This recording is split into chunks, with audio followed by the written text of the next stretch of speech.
তীব্র রোদ ও ভ্যাপসা গরমের পর হঠাৎ ঝুম বৃষ্টি, বৈরী আবহাওয়ায় রাজধানীর বিভিন্ন পশুর হাটে বিপাকে পড়েছেন গরু নিয়ে আসা ব্যাপারী ও ক্রেতারা। অনেক বেশি, গতবারের চেয়ে বেশি মনে হয়েছে, বাট এটা আসলে এখনো 3 দিন আছে তো দাম ছাড়তেছে না।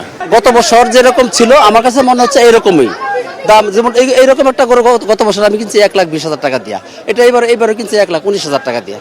সোমবার সকালে গাবতলী পশুরহাট পরিদর্শন করেন ঢাকা উত্তর সিটি কর্পোরেশনের প্রশাসক। এ সময় তিনি বলেন, কোরবানির পশুরহাটের বর্জ্য অপসারণে যাতে কোনো ধরনের জনদুর্ভোগ ও স্বাস্থ্য ঝুঁকি তৈরি না হয় তা নিশ্চিত করতে কড়া নজরদারি রাখা হচ্ছে।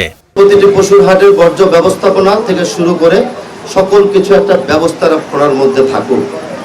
আমরা মোটামুটিভাবে আজকে সন্তোষ প্রকাশ করছি। আগামী দিনেও আমরা এই ভিজিট অব্যাহত রাখব। এটা আমাদের ব্যবস্থাপনা এবং ঢাকা উত্তর সিটি কর্পোরেশনের যে শর্তগুলো আছে সেটাকে তারা ফলো করছে কিনা সেটার জন্য আমরা মনিটরিং করার জন্য এই ভিজিটগুলোকে আমরা অব্যাহত রাখব। যত্রতত্র ও বেআইনিভাবে পশুরহাট বসালে কঠোর আইনানুগ ব্যবস্থা নেওয়া হবে বলে জানান ঢাকা মেট্রোপলিটন পুলিশ কমিশনার। পশুরহাটে নিরাপত্তা কেন্দ্রিক সার্বক্ষণিকভাবে আমাদের ঢাকা মেট্রোপলিটন পুলিশের সদস্যরা 24 ঘন্টা নিয়োজিত আছেন। রাজধানীর 2 সিটি এলাকায় কোরবানি হয় প্রায় 7 লাখ পশু। Mahmudul Hasan, star news, Dhaka.